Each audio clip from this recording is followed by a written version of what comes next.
This is my first edited video because I'm a man, I had a stroke, and I make mistakes.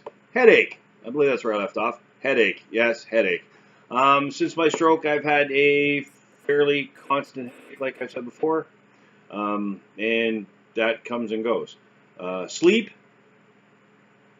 That's why I'm up right now. I have problems maintaining sleep. So,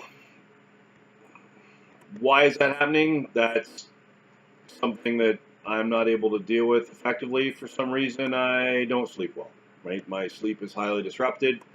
And that's just simply a thing that I have to learn to deal with, right? There's not much I can do about that, unfortunately.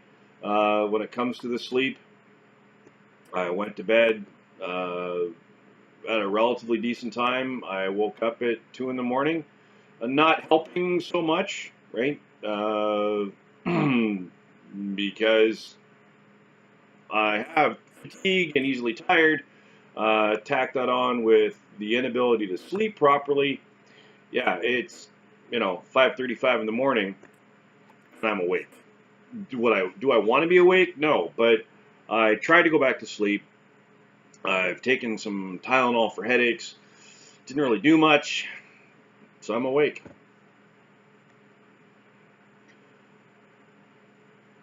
Other side effects that you may encounter because of your stroke, we've covered some of the big ones: your vision, your sleep, your incontinence. Uh, you know, you may have some problems walking. It's called foot drop. That being, you might be dragging your toes on the ground when you're walking. Almost like teenagers that want to drag their feet, but this is not so much an intentional drag because they suffer from poor posture and they're lazy.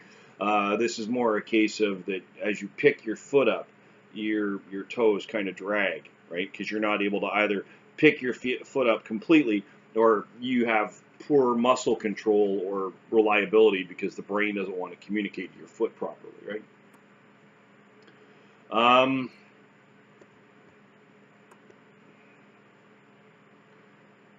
One last thing, something I didn't know existed until a few minutes ago when I was trying to do this as one cut. Okay. Find it. These videos, they're mostly freeform, right? So I think of something, something happens. I don't really have a script. I did a bit of research on this one, right? So your memory loss might be a bit of an issue. So some of you might be confused easily. You may have problems remembering events around you. It could be short term, could be long term. In my case, some of my long-term memories are a bit confused or collided together.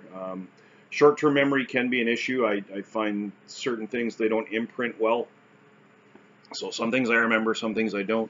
So I tend to ask my friends now, hey, did we talk about this? Because I don't really remember. Uh, and there are things you can do. I now keep a calendar. I write all my appointments down where before I might have been able to remember them, but now it's not something I'm able to do. So there's, you've got to do things to help you remember. Another thing known as vascular dementia. Does that mean your vascular system forgets how to work? No. It's a problem with reasoning, judgment, planning, right? So if you find that specifically reasoning through issues or long-term planning or the ability to follow through on planning doesn't mean you're procrastinating now. You could have procrastinated before, but hey, you have an excuse. You had a stroke. That'll never get old. So, what does this mean all wrapped up? It means until you're better, you're going to be in a constant company of medical professionals. In the last 3 weeks, I've seen more healthcare and medical professionals than I care to think about.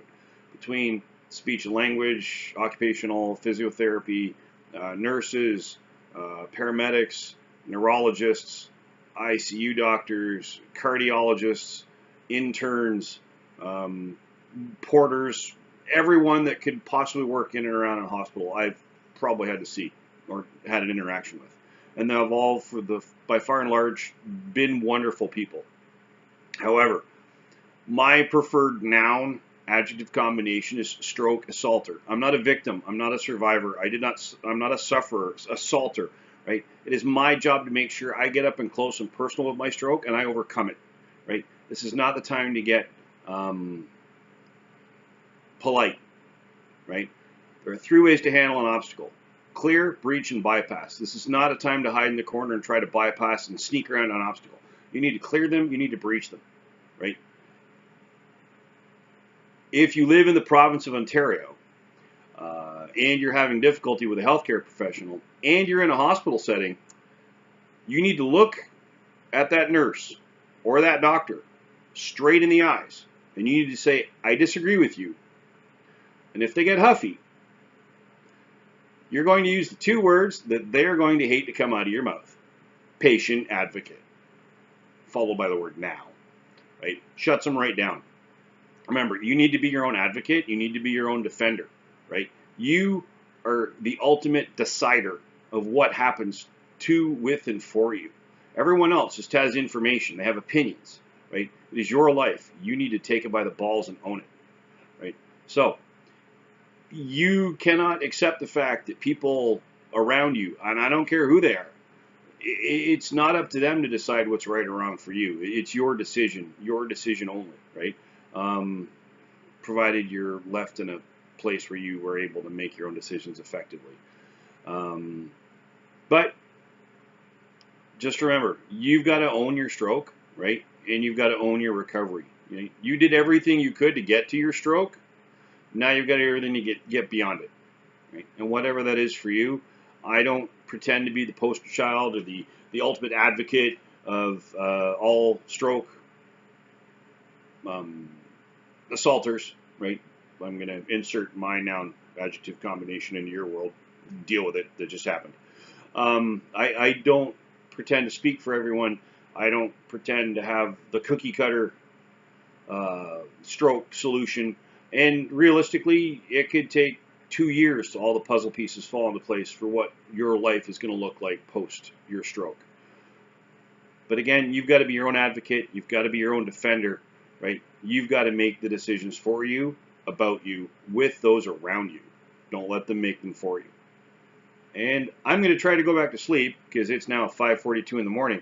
And remember, if you happen to see, either in yourself or someone around you, the signs or symptoms of a stroke, that being a facial droop, slurring of speech, stuttering, inappropriate word usage for time, space, context, inability to raise both arms, inability to smile, weakness in the body, either localized, generally, or on one side, whatever the case may be, please immediately put that person in a position of comfort and dial 911. Something so simple could save a life.